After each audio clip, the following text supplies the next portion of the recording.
Un encuentro con su palabra, porque secase la hierba, marchitase la flor, mas la palabra de Dios permanece para siempre. Con ustedes, el doctor José Ricardo Arias Quintero.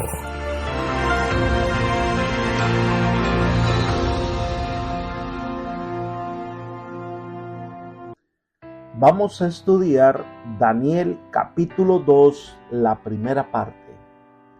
Daniel interpreta el sueño de Nabucodonosor. Vamos a orar. Padre eterno y bondadoso, eres un Dios bueno, misericordioso, que nos concedes protección y cuidado constantemente. Por eso, Padre, acudimos confiadamente al trono de la gracia para solicitar la presencia del Santo Espíritu en nuestro medio, que podamos entender tu palabra, que podamos contar con tu sabiduría para que podamos aplicar estas verdades a nuestra vida. Gracias, Señor, por escucharnos y concedernos tu bendición, pues lo pedimos en el nombre de Jesús. Amén. Detrás y por encima de todos los acontecimientos de este mundo está el poder de Dios. A veces vemos que la historia del hombre se desarrolla de manera inexplicable. El reino del mal trata de destruir y traer ruina a los seres humanos y de culpar a Dios por esos terribles acontecimientos. Sin embargo, Dios está al control de la historia y su voluntad se desarrolla en los acontecimientos históricos. El capítulo 2 de Daniel nos muestra que Dios tiene un propósito claro que se va desarrollando poco a poco, tratando de llevar al hombre al verdadero entendimiento. La siguiente cita de la señora Elena de White nos ayuda a entender este aspecto. Ella escribió: en los anales de la historia humana, el crecimiento de las naciones, el levantamiento y la caída de los imperios parece depender de la voluntad y la proeza del hombre. Los sucesos parecen ser determinados en gran parte por su poder, su ambición o su capricho. Pero en la palabra de Dios se descorre el velo y contemplamos detrás, encima y entre la trama y la urdimbre de los intereses, las pasiones y el poder de los hombres, los agentes del ser misericordioso que ejecutan silenciosa y pacientemente los consejos de la voluntad de Dios. Libro La Educación, página 157. La verdad es que Dios está al control de la historia. Algunos ven la historia como circular, es decir, que ésta se repite constantemente. Otros la ven como una espiral. Pero en la Biblia la historia tiene un comienzo y tiene un fin. Y el propósito de la historia es la destrucción del mal y la restauración del eterno reino divino de paz y justicia. Y en desarrollo de la historia, las naciones y nosotros tenemos un papel que jugar en ella y tendremos que dar cuenta si nosotros cumplimos el papel que Dios deseaba que desempeñáramos. Y para cumplir la voluntad divina debemos conocerlo y debemos mantener una comunicación franca y real con el Señor. Para sacar lecciones espirituales del capítulo 2 de Daniel, vamos a dividirlo en secciones de estudio y vamos a tratar de tomar lecciones que fortalezcan nuestra fe. La primera parte de este capítulo son los versículos 1 al 13. Es el sueño de Nabucodonosor y su confrontación con los sabios de Babilonia. Vamos a considerar algunos aspectos importantes. Versículo 1. En el segundo año del reinado de Nabucodonosor, tuvo Nabucodonosor sueños y se turbó su espíritu y se le fue el sueño. El segundo año de Nabucodonosor era el tercero en que Daniel estaba en Babilonia. Era el año de su graduación en la Universidad de Babilonia. Nabucodonosor tuvo sueños, aunque aparece en plural, es un solo sueño. En la antigüedad los sueños eran temidos porque se consideraban las revelaciones de los dioses, tanto que entre los sabios de Babilonia se especializaban en la interpretación de sueños. Dios se allegó al rey Nabucodonosor por medio de un sueño porque evidentemente Ese era el medio más efectivo para impresionarlo con la importancia del mensaje ese impartido para ganar su confianza y asegurar su cooperación. Como todos los antiguos, Nabucodonosor creía en los sueños como uno de los medios por los cuales los dioses revelaban su voluntad a los hombres. La sabiduría divina siempre busca a las personas donde están.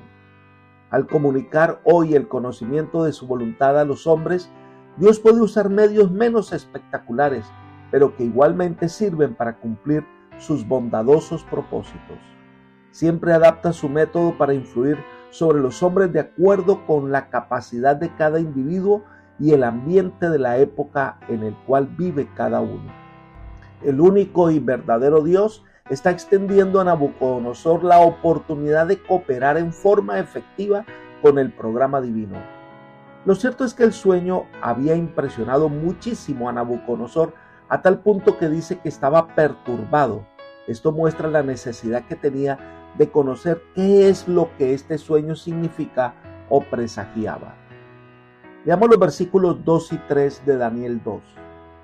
Hizo llamar el rey a magos, astrólogos, encantadores y caldeos para que le explicaran sus sueños. Vinieron pues y se presentaron delante del rey. El rey les dijo: he tenido un sueño y mi espíritu se ha turbado por saber el sueño. El sueño causó una profunda impresión en la mente del rey por dos cosas. Número uno, era un mensaje de los dioses, un mensaje importante, un mensaje que debía tratar un tema muy relevante. Lo cierto es que Dios se comunica de esta manera con el rey y tenía el propósito de revelarle el decurso de la historia que estaba ordenado por el Altísimo, sujeto a su voluntad.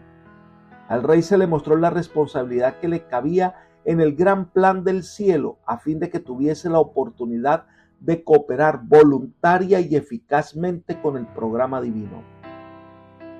En segundo lugar, que es la otra razón que perturbaba al rey, es que el sueño se le olvidó. Esto le causaba mucha inquietud. Elena de White afirma: Nabucodonosor tuvo un sueño notable y perturbóse su espíritu, y su sueño se huyó de él, porque aunque el ánimo del rey sufrió una impresión profunda, cuando despertó le resultó imposible recordar los detalles. Libro Profetas y Reyes, página 361. Algunos consideran que el rey a propósito ocultó el sueño para probar a los sabios, pero el rey estaba tan afligido por el deseo de conocer el sueño y su interpretación como para usar esta ocasión a fin de probar a los que pretendían ser sus intérpretes. Se dice que llamó a los que consideraban los hombres más destacados de Babilonia. Allí vinieron los magos. Los magos cortaban el hígado de un becerro, buscaban diseños en el mismo hígado, goteaban aceite sobre agua y estudiaban los patrones, y de esta manera podían decir: esto es lo que significa tu sueño. Los astrólogos fue el segundo grupo que llamó Nabucodonosor. Estos no son los mismos astrónomos, no. Los astrólogos estudian los patrones en el cielo para predecir el futuro. También llamó a encantadores. Estos se comunicaban con los muertos y descubrían la verdad acerca de la vida y los vivientes. Y los caldeos, que era una clase especial de vaticinadores que enseñaban la cultura caldea. Podemos decir que eran los hombres de ciencia, que se basaban en la adivinación para dar respuestas a las inquietudes de la vida. Entonces viene un momento de crisis entre el rey y los sabios de Babilonia. Leamos los versículos 4 al 6. Entonces hablaron los calderos al rey en lengua aramea: Rey, para siempre vive. Cuenta el sueño a tus siervos y te daremos la interpretación. Respondió el rey, dijo a los caldeos: el asunto lo olvidé, pero si no me decís el sueño y su interpretación, seréis hechos pedazos y vuestras casas serán convertidas en estercoleros. Pero si me decís el sueño y su interpretación, de mí recibiréis dones, favores y gran honra. Decidme pues el sueño y su interpretación.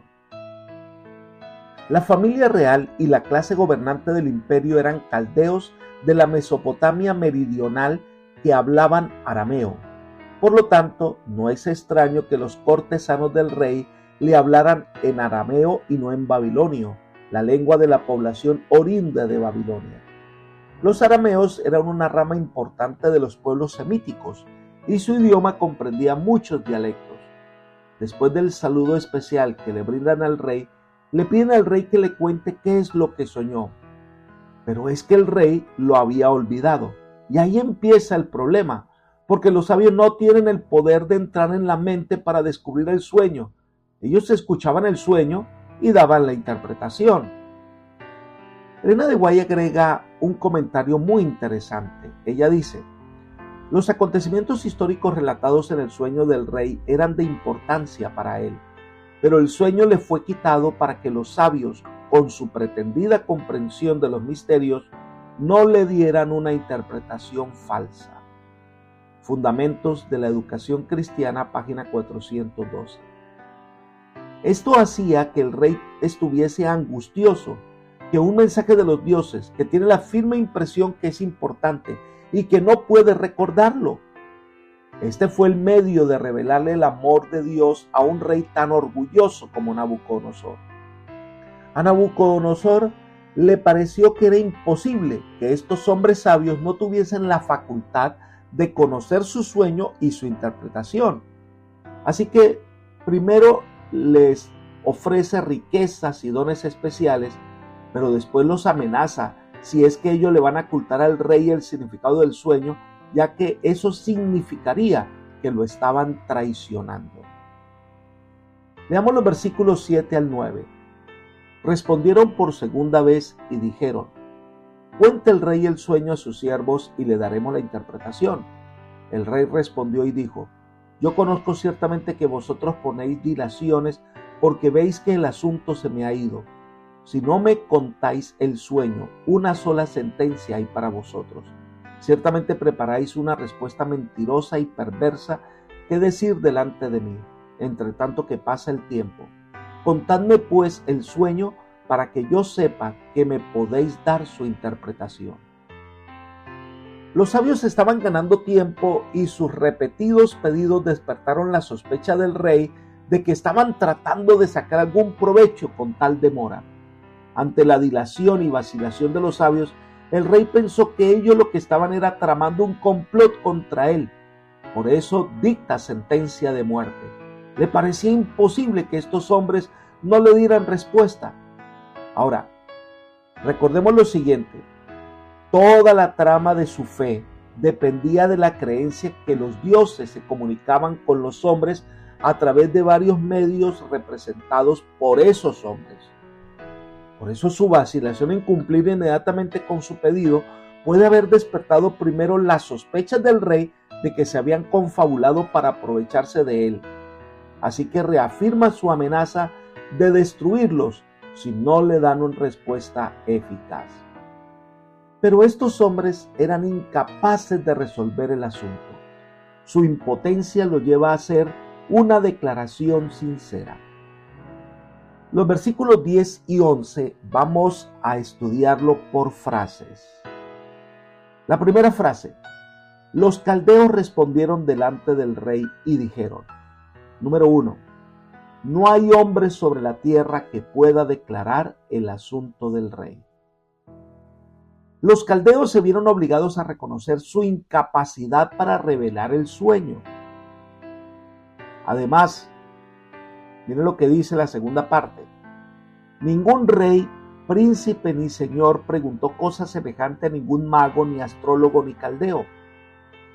Así que dieron a entender que esto era algo que excedía el poder humano, ya que era un pedido que era poco razonable y que ningún rey en ninguna parte de la historia había pedido tal cosa.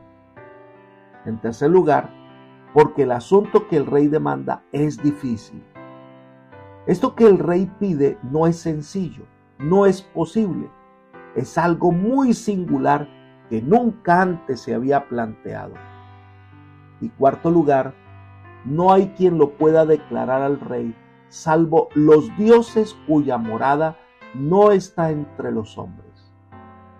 En esta última declaración debemos destacar lo siguiente: Los eruditos pretendían estar en contacto con los dioses, ser mensajeros e intermediarios. Pero al parecer en esta declaración ellos reconocen la existencia de dos tipos de divinidades: aquellas con las cuales tienen contacto, aparentemente secundarias o dependientes, y las superiores, con las cuales no tienen contacto. Es decir, reconocen la existencia de un ser supremo por encima de su propia esfera. Esta confesión de fracaso proporcionó a Daniel una excelente oportunidad para revelar algo del poder del Dios a quien él servía y adoraba. El rey, ya enceguecido por la ira, da la sentencia de matar a todos los sabios de Babilonia. Dicho decreto estaba fuera de tono con las costumbres de esos tiempos.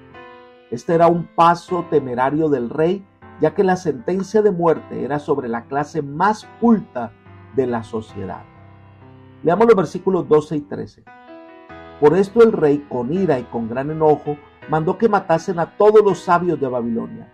Se publicó pues el edicto de que los sabios fueran llevados a la muerte, y buscaron también a Daniel y a sus compañeros para matarlos. Esto quiere decir que estos jóvenes hebreos tenían la profesión de sabios. Daniel no fue consultado en primera instancia, porque se había llamado a los expertos. Ni el rey ni los príncipes sabios pensaron en llamar a Daniel y sus 3 amigos, así como los médicos especialistas de Babilonia, frente a una desconcertante enfermedad del rey, tampoco habían consultado a inexpertos médicos recién graduados. Miren ustedes que Daniel hacía poco se había graduado, y los hombres sabios que se presentaron ante el rey llevaban años de experiencia en esta tarea y no iban a llamar a un novato. Por eso Daniel ahora compartía la suerte de todos. La segunda parte de nuestro estudio del libro de Daniel 2 son los versículos 14 al 23, y es el momento especial para que un siervo de Dios busque la dirección divina. Leamos los versículos 14 y 15. Entonces Daniel habló sabia y prudentemente a Arioc, capitán de la guardia del rey, que había salido para matar a los sabios de Babilonia. Habló y dijo a Arioc, capitán del rey: ¿cuál es la causa de que este edicto se publique de parte del rey tan apresuradamente? Entonces Arioc hizo saber a Daniel lo que había. Daniel es apresado con los otros sabios. Al indagar sobre lo que está pasando, se dice que Daniel mostró gran tacto al presentarse ante su superior y recibir la respuesta, y le cuentan lo que está pasando. Daniel discierne que el asunto es más que un problema del rey. Es, según se da cuenta, la oportunidad que Dios le mostraba para dar a conocer al rey quién es Dios. Leamos el versículo 16. Y Daniel entró y pidió al rey que le concediera tiempo, que él daría al rey la interpretación. Algunos se preguntan, ¿por qué el rey hizo esa concesión con Daniel que no tuvo con los sabios de Babilonia? Una de las cosas que había enfurecido al rey era que los sabios procuraban postergar su respuesta. Evidentemente el rey estaba aún perturbado por el sueño y pudo haber estado contento ante la nueva perspectiva de encontrar una solución al misterio que lo acosaba el alma. Ya que no se había consultado previamente a Daniel, el rey pudo haber pensado que era justo darle una oportunidad. En su relación con este joven cautivo judío, es evidente que Nabucodonosor había sido favorablemente impresionado por la sinceridad y habilidad de Daniel. La fidelidad previa de Daniel en las cosas pequeñas ahora le abría las puertas a cosas mayores. Además, es que Daniel, a diferencia de los sabios, solo pidió tiempo adicional para dar respuesta al rey de su inquietud. Él no pidió que le narrara el sueño, él pidió tiempo para darle una respuesta total al rey. Al saber que tenía tiempo, Daniel y sus compañeros fueron a orar. Es lo que nos da a entender los versículos 17 y 18. Luego se fue Daniel a su casa e hizo saber a Ananías, Misael y Azarías, sus compañeros, lo que sucedía, para que pidieran misericordias del Dios del cielo sobre este misterio, a fin de que Daniel y sus compañeros no perecieran con los otros sabios de Babilonia.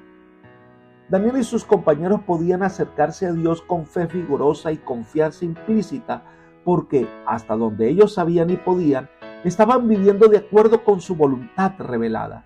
Sabían que estaban en el lugar donde Dios quería que estuvieran y que estaban haciendo la obra que el cielo les había dado. Ahora, si anteriormente hubieran claudicado en sus principios y hubiesen cedido a las tentaciones que continuamente les rodeaban en la corte real, pues no podrían haber esperado una intervención divina tan manifiesta en esta crisis. Pidieron la sabiduría del cielo para poder librar su vida y la de todos los sabios. Estaban seguros que era la oportunidad de testificar ante el rey. Elena de White comenta: juntos pidieron sabiduría a la fuente de luz y conocimiento, conscientes de que Dios los había puesto donde estaban y que estaban haciendo su obra y cumpliendo las exigencias de su deber. Manifestaron una fe poderosa. En momentos de perplejidad y peligro, siempre se habían dirigido al Señor para obtener dirección y protección, y Él había sido su auxilio en toda ocasión. Ahora, con corazón contrito, se sometieron de nuevo al juez de la tierra, rogándole que los librase en ese su tiempo de necesidad especial. Libro Profetas y Reyes, página 363. Ese es el camino seguro para encontrar sabiduría, inteligencia y poder. Dejemos de confiar en las cosas de este mundo y lo que los sabios de este mundo ofrecen, y más bien busquemos al Señor en oración. Él es la fuente de vida y salvación. Versículo 19. El secreto le fue revelado a Daniel en visión de noche, por lo cual bendijo Daniel al Dios del cielo. En esa noche Dios contestó la oración y se le reveló a Daniel. Entonces, el primer acto de Daniel fue agradecer a Dios la revelación que le había sido dada.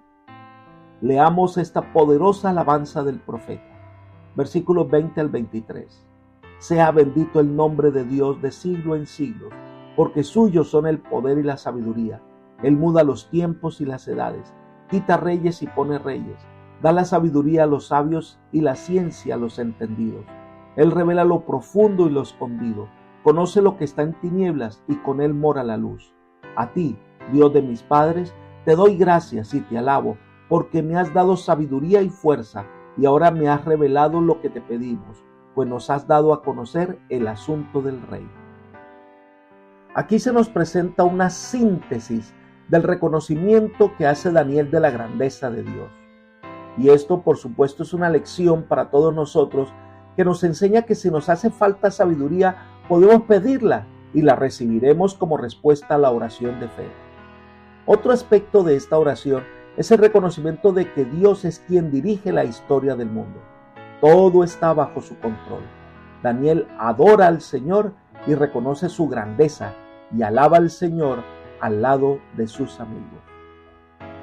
Apreciado amigo y hermano, en la primera parte de este capítulo lo que vemos es cómo Dios trata de comunicarse con los seres humanos para ofrecerle un mensaje de salvación, y cómo ante los grandes desafíos de la vida, la sabiduría humana es incapaz de resolver estos grandes interrogantes. Por eso, Daniel hizo bien en venir y primero buscar la sabiduría en la fuente de la sabiduría que es Dios. Allí tú y yo podemos encontrar también la respuesta a nuestras inquietudes. Ven a Jesús y allí encontrarás paz y vida. Que el Señor te acompañe y te bendiga, es mi oración por ti. Amén.